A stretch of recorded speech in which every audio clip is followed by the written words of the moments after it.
Buenos días, nosotros somos nuestro grupo está conformado por Cristian Andrés Alemán, Esteban Felipe Suárez, Juan Sebastián Rodríguez y Juan David Polanía. Nosotros vamos a exponer los laboratorios número 3, 4, 5 y 6. A continuación vamos a hablar del laboratorio número 3, que se titula Densidad de líquidos y sólidos y conversiones de unidades. Como podemos ver en esta diapositiva, aquí se presentan pues todas las ecuaciones que se utilizaron en este laboratorio número 3. Entonces, como se puede detallar, está la ecuación de la densidad, la ecuación de la densidad relativa y la de la densidad absoluta. También se presenta el porcentaje de error.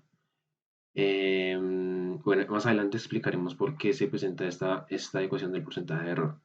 Estas ecuaciones del volumen que se encuentran acá se necesitan para determinar el volumen de cada sólido. Es decir, este trabajo ese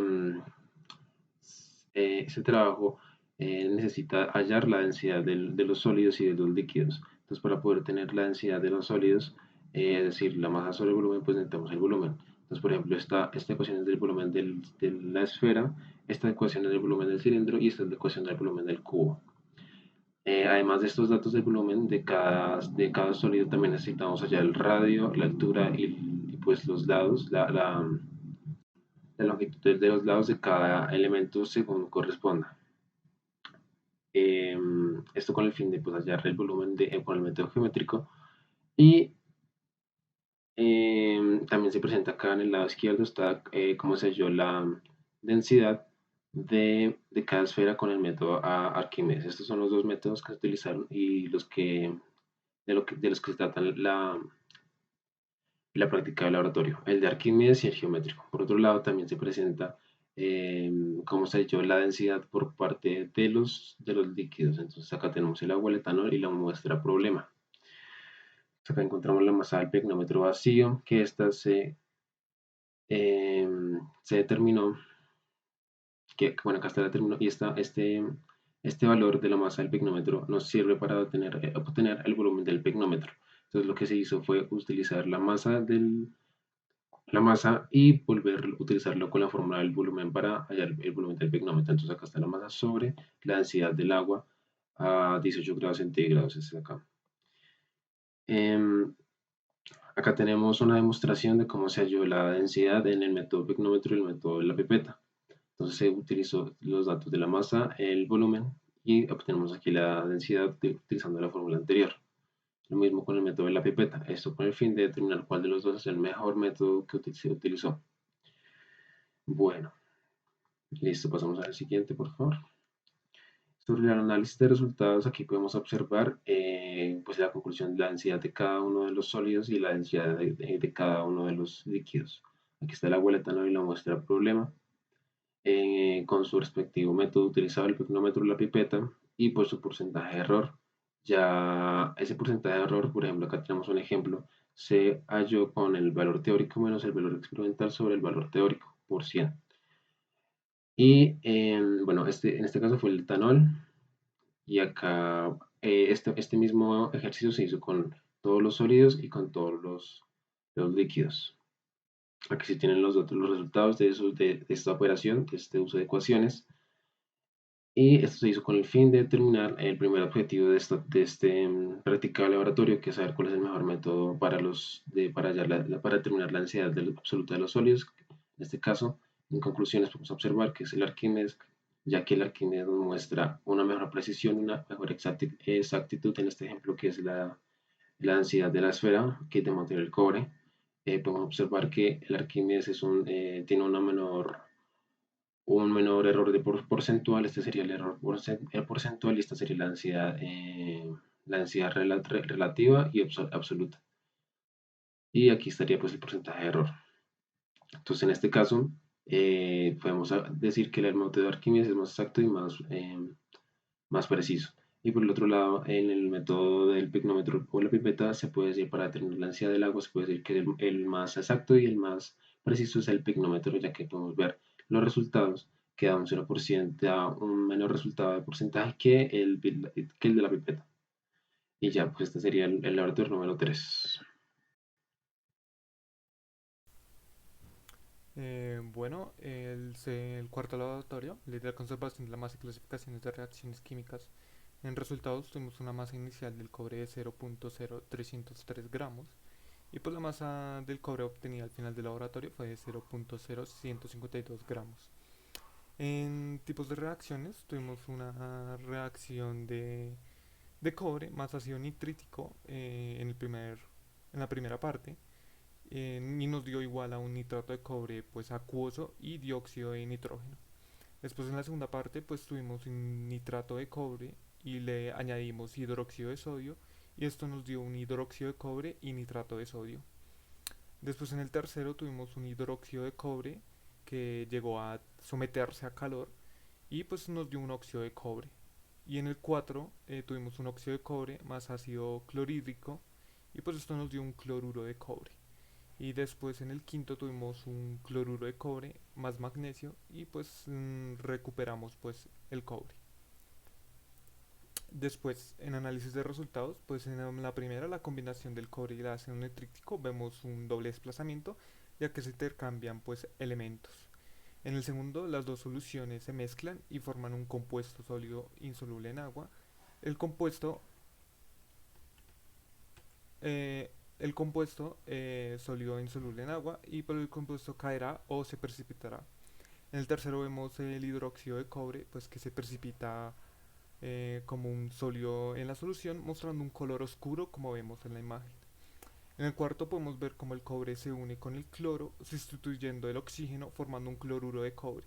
Por otro lado, vemos la unión de hidrógeno con oxígeno, lo cual pues forma agua. Después en el magnesio, al mezclarse con el cloruro de sodio, reacciona solidificándose el cobre en pequeñas partículas y pues ahí podemos ver el cobre en la imagen. Y después tuvimos el porcentaje de error y el porcentaje del cobre recuperado, que pues fue, en el caso del porcentaje de error, fue de 49.8% porcentaje de error, y el porcentaje de cobre recuperado fue de 50.165%. Y en conclusión, pues bueno, la ley no de la conservación postula que la cantidad de materia antes y después de una transformación es siempre la misma. Y pues en este laboratorio no, ya que no se recuperó pues la misma cantidad en este laboratorio. Entonces pues podemos decir que en este laboratorio pues no se llegó a ver esta ley. Bueno, en el laboratorio número 5 tiene como título Geometría molecular, la cual se refiere a la disposición tridimensional que tienen los átomos que constituyen una molécula. Esta determina muchas de las propiedades de las diferentes moléculas que querramos analizar. Pues primeramente en el 5.1 vemos una tabla en la cual se representan los resultados crudos presentados en la práctica. Por un lado tenemos 10 diferentes fórmulas, las cuales analizaremos a lo largo del análisis resultados. Pues ya por otro lado se presenta la nomenclatura distintiva de cada una. Por ejemplo, la del SiH4 se presenta como silano o hidruro de silicio. El GF2 se presenta como difluoruro de germanio, el TeF6 como hexafluoruro de telurio o el XeF4 como tetafluoruro de xenón, las cuales ya fueron consultadas previamente. Seguidamente, en el 5.2 tenemos el análisis y resultados número 1, en el cual se muestran las diferentes moléculas, cada una con su momento dipolar, como por ejemplo el SF4, que es hidruro de silicio, con un momento dipolar diferente a cero, el cual es polar, o el BCl4, que es el tetracloroborate, con un momento dipolar igual a cero, el cual es apolar. En segundo lugar de la tabla se presenta el total de enlaces dobles que rodean el átomo central, eh, cuáles son enlazantes y cuáles son libres, como por ejemplo el XF4 es un tetrafluoruro de xenón que tiene 6 enlaces, de los cuales 4 son enlazantes y 2 están libres. Por último, en la tabla se presenta la geometría molecular, como la geometría electrónica de cada una de las sustancias, como por ejemplo el ASF5, que es el pentafluoruro de arsénico, el cual tiene una geometría electrónica de forma bipirámide trigonal y una geometría molecular al igual de bipirámide trigonal. Ya en el análisis y resultados número 2 se muestran las estructuras de Lewis de cada una de las moléculas y su estructura tridimensional, las cuales tienen una relación directa con la geometría molecular y la geometría electrónica mencionadas anteriormente. Bueno, por último, en el 5.3 se presentan las conclusiones en forma de una tabla referenciada con colores. Por ejemplo, la solubilidad en el agua se presenta con un color azul, ya que normalmente con ese color se asocia el agua. Por otro lado, la insolubilidad se presenta con un color dorado, ya que normalmente relacionamos la insolubilidad con el aceite. Esto como el experimento que todos hemos realizado del agua y el aceite, que vemos que no se mezclan. Seguidamente se representa el alto punto de ebullición y la alta presión de vapor con un color verde y el bajo punto de ebullición y baja presión de vapor con un color anaranjado rojo. Por ejemplo, el SF4 es soluble en agua con un punto de ebullición de menos 38 grados Celsius, por lo tanto es bajo, y una presión de vapor baja debido a su momento dipolar. El H2S, el cual es soluble en agua, con un punto de ebullición bajo de menos 60 grados Celsius y una baja presión de vapor.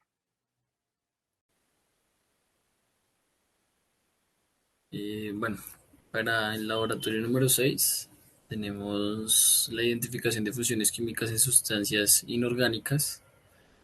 La parte de resultados, como lo podemos ver en la siguiente tabla, escribimos las ecuaciones completadas y balanceadas indicando la clase de compuesto formado. Por ejemplo, en la primera reacción, vemos cómo al someter al calentamiento la cinta del magnesio se obtiene óxido de magnesio que se debe ser clasificado según sus observaciones como óxido base o óxido básico. En el segundo vemos que tuvimos que la clasificamos en hidróxido de magnesio. El tercero fue hidróxido de calcio. El cuarto óxido de calcio. El quinto óxido de yodo. El sexto ácido de yodo. Séptimo sal binaria y en el octavo óxido ácido. Como los resultados, eh, tenemos que las funciones químicas inorgánicas, que son compuestos que tienen propiedades muy semejantes debido a que sus moléculas existen en uno o más átomos iguales. Los óxidos son compuestos que se obtienen en la relación del oxígeno con otros elementos químicos, con excepción de los gases nobles. Cuando se relacionan con el agua, dan lugar a hidróxidos. Ahí vemos que cómo se hacen los óxidos es el elemento más el oxígeno es igual a óxido. Eh, un óxido puede tener un pH básico cuando se une un metal más oxígeno, por lo cual el pH es mayor a 7. Por lo contrario, si es ácido, se mezcla un no metal más oxígeno, haciendo que el pH sea menor a 7. En los hidróxidos son compuestos que resultan de la combinación del óxido básico o metálico con el agua. Como vemos en el ejemplo, es óxido más agua es igual al hidróxido. Sus propiedades son, siempre lleva el radical OH, se tiñen del color rosa con la solución fenolftaleína, como se vio anteriormente. El tercero suele conducir electricidad y los hidróxidos al disolverse en el agua dejan en libertad sus grupos. El siguiente son los ácidos, son sustancias hidrogenadas que siempre contienen uno o más átomos de hidrógeno en su molécula. Los ácidos se caracterizan por presentar iones de hidrógeno, o sea que los ácidos en el agua desprenden hidrógeno. Vemos que es óxido ácido más agua, da oxácidos. El siguiente son las sales. Las sales son compuestos químicos formados por cationes enlazados con aniones mediante un enlace iónico. Son los productos típicos de una reacción química entre una base y un ácido, donde la base proporciona el catión y el ácido el anión. Como vemos en el ejemplo, son el hidróxido más el agua, da sal más agua. Y los tipos de sal son la sal oxidal, que deriva del ácido oxácido y poseen átomos de oxígeno, la sal aloidea derivada del ácido hidrácido que no poseen el átomo de oxígeno. Y como conclusiones, pudimos, con la cinta indicadora universal se puede obtener un color con el cual se compara con una tabla para conocer su pH y saber si su solución es neutra, básica o ácida. Por otro lado, también mediante el uso de la fenolftaleína, también determinamos el pH que gracias al color que se tome sería un ácido o un ácido básico, presentando una correlación entre dos métodos para medir el pH. Conforme a los compuestos que obtuvimos, logramos determinar la nomenclatura tradicional de cada uno y conseguimos diferenciar entre ácidos básicos, óxidos básicos y cómo obtener bases a partir de ellos.